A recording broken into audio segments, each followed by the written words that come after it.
Good day, Godzilla. Gojira, the Big G, has been around since 1954 and has become a cultural phenomenon, and it is very hard to find someone who has not heard of the Big G Man. Gojira was first created in Japan in 1954 and was supposed to represent the power of atomic destruction, and it was brought over to America in 1956 as Godzilla King of the Monsters. Both in Japan and in America, it changed the realm of giant monster movies forever. Sure, there have been many in the past, but like with Doom, Godzilla King of the Monsters fully popularized the concept of the giant monster running amok, and that genre has endured even to this day. The Godzilla franchise has also endured even to this day as well, with 3 whole eras of films being created: the Showa era, the Versus era, and the Millennium era. There have been 2 American Godzilla films. The 1998 Godzilla film that, while not bad in and of itself, left some people annoyed with how easy it was to take down Godzilla. In 2014, Legendary Pictures at last got it right, and created a Godzilla that was certainly godlike indeed. And now Toho is bringing back Godzilla again with Shin Godzilla, otherwise known as Creepyzilla. Now, Godzilla in America has actually had a pretty good run. Essentially, in the late 70s, there was actually a Godzilla comic book series that actually got him down pretty bloody good, which is why today we're going to take a look at the first 5 issues of Godzilla King of the Monsters as created by Marvel Comics.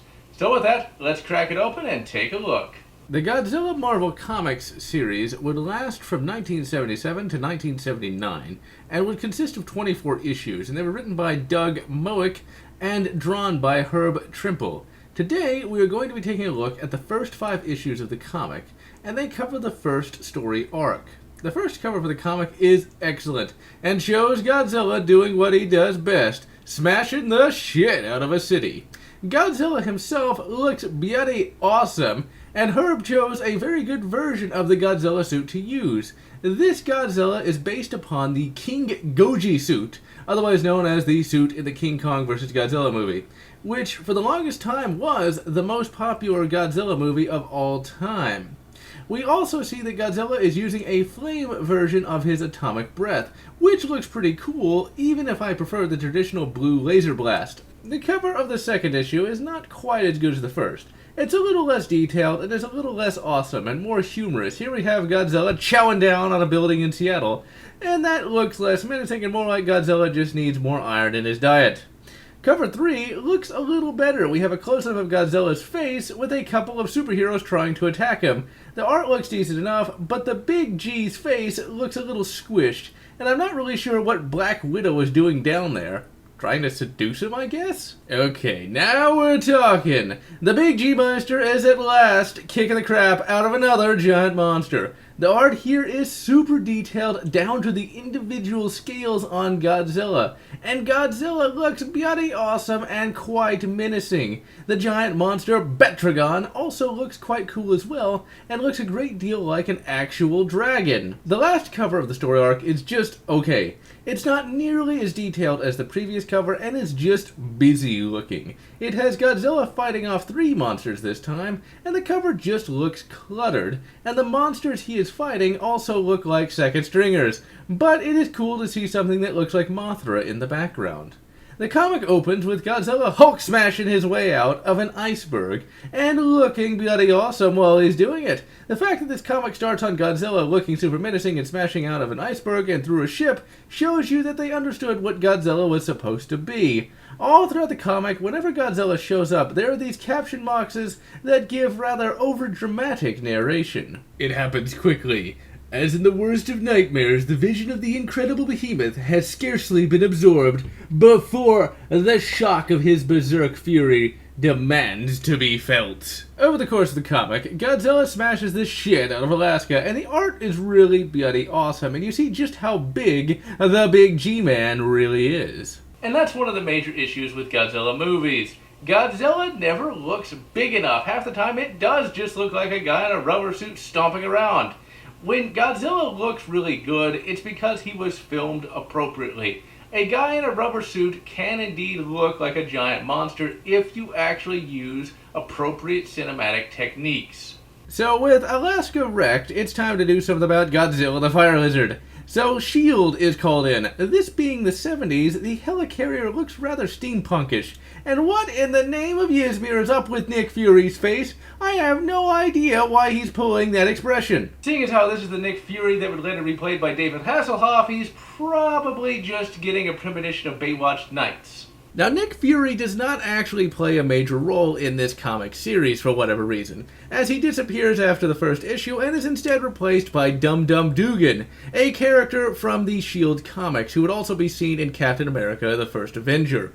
Now, essentially, he's about like you'd expect. He's loud, he's boisterous, and he really hates Godzilla. So as you would expect, S.H.I.E.L.D. tries to stop Godzilla and fails immensely and look like complete idiots in the process. And I and many of the Big G fans wouldn't have it any other way. Yet, I have to complain a little bit. Why would S.H.I.E.L.D. need to fight this shitty? They are in fucking jet planes. They should have access to missiles that can be fired BVR, or beyond visual range. At no time should they ever need to close to this close to Godzilla to attack. Also, you never see the military attack with bombs. It's always missiles. Godzilla is a building-sized monster, and not a bloody enemy plane. Eventually, we get a bit of exposition as to what Godzilla is and where he came from. The comic itself is supposed to be in continuity with other Godzilla media, meaning that Japan has been smashed flat countless times. Not sure how this would actually make sense in reality, as their economy would likely not be able to recover from all the bloody monster attacks. The second you get a factory built, it gets smashed, meaning you can't actually pay for it the first time. But then again, this is a comic from the 70s, and edgelordiness was not a thing yet.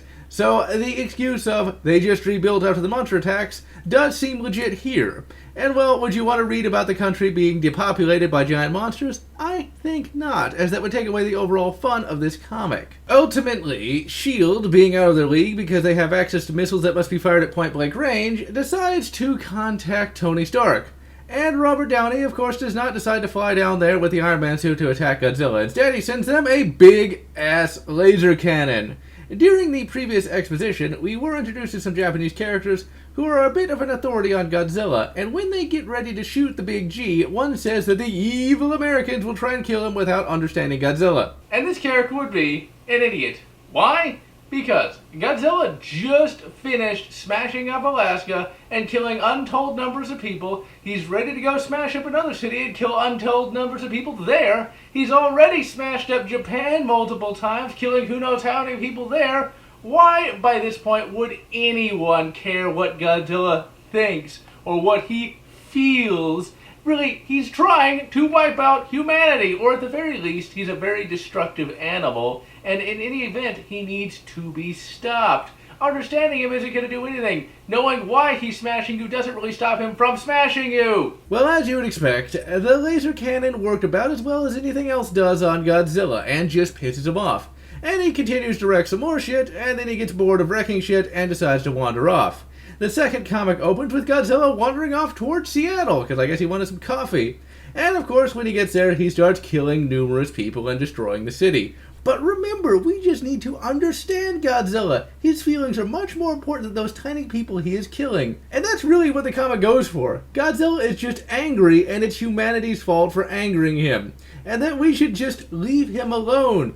We actually get a bit of a call forward to Godzilla 2014, as the Godzilla expert talks about how Godzilla was useful for fighting other giant monsters. Which makes sense, I suppose, but then again, keeping him placated is no easy task, and if he gets peeved, then thousands die. So he's not really the protector that I'd want to have around. Big G-Man wrecks more of Seattle. Guess we ain't getting Starbucks in this universe. Thank you, Yzmir. And S.H.I.E.L.D. comes up with the most 70s plan of all. They decide to turn off all the lights in the city and then lure him to the edge of a cliff and then push him over with giant bricks. Yes, that was so 70s, it's just hilarious. This is the kind of imaginative stuff you saw back then. And well, it's pretty clever. You can't kill Godzilla since he's indestructible, so just push him off a cliff into the ocean so that he gets bored with wrecking things and just wanders away. At the end of the comic, we get more bizarre attempts to make Godzilla seem like the victim here, with one character saying that it was bad that Godzilla was blinded and then pushed off a cliff, even though he was just killing hundreds of people in a major metropolitan area. I would be more sympathetic to Godzilla if he was not killing hundreds of people, but here it just comes off as preachy. So in yet another call forward to 2014 Godzilla, our next comic opens with Godzilla attacking San Francisco, and with him hanging around the Golden Gate Bridge. Various patrol boats show up and shoot at him, and as you would expect, they just piss him off and he kills them all. We then cut to Champions Tower. Yes, after the popularity of the Avengers, there were more superhero teams created, and the Champions are a number of A and B list superheroes that protect the West Coast from supervillains. It's the Marvel Universe. Every bloody state has its own official supervillain, it would seem. The lineup for the Champions at this point is Black Widow, Iceman, Angel prior to his awesome Archangel transformation, and Thor's low-rent counterpart, Hercules. They got to fight Godzilla, and as you would expect, fail miserably, not due to Godzilla's might, but rather due to their stupidity. You can see why they got put on the West Coast, where they couldn't screw up all the time, because damn are they incompetent. Angle here gets himself swatted almost immediately by Godzilla's tail, all the while trying to act high and mighty. Yes, the military and police are often seen as a joke in Godzilla films. Now, really, they're necessary for one, it's really cool to see all those models get blown up, and two, it makes sense in universe. Because if a giant mutant fire lizard is coming to destroy your home, you would generally want to protect it at all costs. So yeah, that's why the cops are firing in vain at Godzilla. They're trying to protect their homes, and so when Angle shows up saying, "You'll just get in the way," they really don't care. And well, if you're one of those cops and you see some idiot flying around, not really doing anything, you really aren't going to listen to him now, are you? So when Angle decides to basically act like an idiot, he gets beat up royally by Godzilla. And he needs rescuing by Herc, who'd really be the only one who'd really go toe-to-toe with Godzilla anyway. Because really, what is Angel's plan here? What is he going to be able to do to a building-sized monster? Now, Herc, of course, rescues Angle before he gets stomped on by Godzilla, and we get a really cool scene where Godzilla gets knocked on his ass by Hercules. And what makes it even better is the narration. It's so purple that it is glorious. This is what makes the Prince of Power a champion. Moreover, this is what makes him Hercules! But sadly, the victory is short-lived, as through a series of blunders, Godzilla gets away again. And Herc proves that he needs a little more training from Danny DeVito, as he tosses a massive chunk of road at Godzilla, only for him to miss and hit the shield helicarrier. Now, all throughout the various Godzilla films, Godzilla has gained and lost powers as the plot would demand.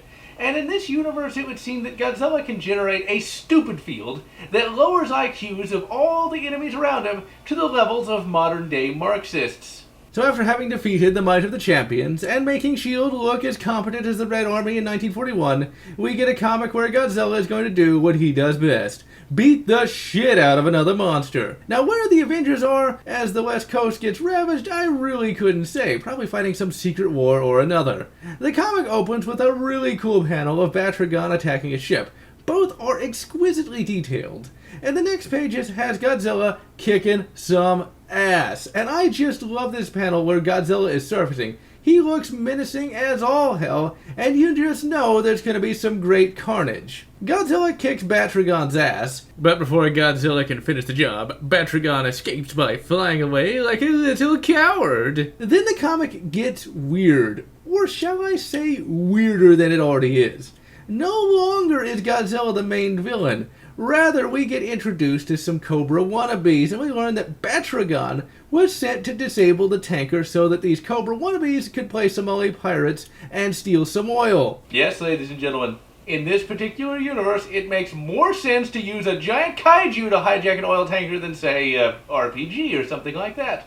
Because, ladies and gentlemen, this is the 70s, where, you know what, it doesn't necessarily make sense, but by the great Ysmir, does it look cool? And ladies and gentlemen, it gets even more 70s as we go along. Like, this is entirely played serious. This is not even done ironically, and I love it for it. So it turns out we have some new human villains led by Lord Demonicus. And what he wants to do is he wants to build a ship out of a magical meteor and hold the world hostage like a regular Dr. Evil.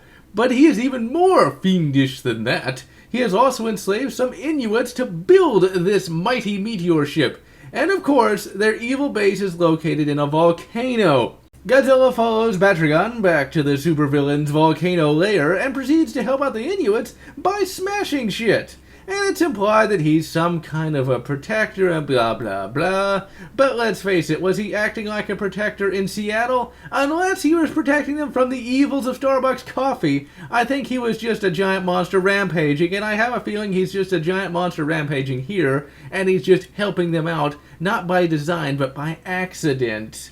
Now, S.H.I.E.L.D. decides to attack Godzilla again with these piddly little helicopters, because surely these will work when the giant-ass laser cannon didn't. And the only reason they're actually attacking Godzilla is because they think there's a military base built into a volcano, because reasons. And so the comic ends with Godzilla and S.H.I.E.L.D. going at it yet again, and it's not gonna be gentle, that's for sure. Thankfully though, like with most of these cliffhangers, it's resolved almost immediately in the very next comic, when some of the oh-so-observant S.H.I.E.L.D. members see that within the giant volcano are giant monsters. How they missed this before, I couldn't really tell you. And for whatever reason, Lord Demonicus is able to pick up on this pretty fast, and he decides to have one last gasp attack by sending out all his kaiju to try to stop Godzilla. And that, of course, works about as well as anything else does on Godzilla. And here we have a theme song moment. A theme song moment is a moment in a comic where the theme song for whatever universe one is reading about begins playing in one's head, or barring that, a moment where you stop reading and then put on the theme song for whatever franchise you're reading about. And here we have Godzilla getting busy, not playing basketball, but instead putting the smackdown on all those monsters inside the volcano. And it is glorious. And we even get a scene of Godzilla saving Dum Dum Dugan as well. And then we get this weirdness. Yet Godzilla's attitude is anything but menacing. Wait a minute, he's sniffing me and grinning? Ugh, I don't like where this is going at all. Do not want! Do not want! No, Godzilla does not get busy with Dum Dum Dugan. Rather, we get something even dumber.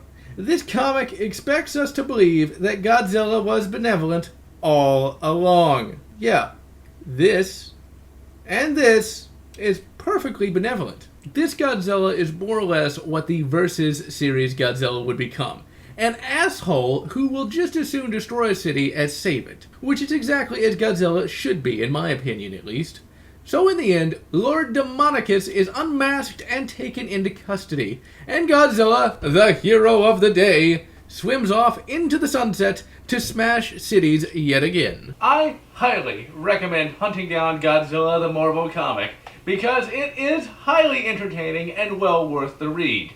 And so, I am GeneralLotz, wishing you good Pacific Rim, and good King Kong, or whatever makes you happy. If you enjoyed my review of Godzilla King of the Monsters, please consider subscribing, and if you can, please consider supporting me on Patreon, so that I can continue to bring you these great reviews.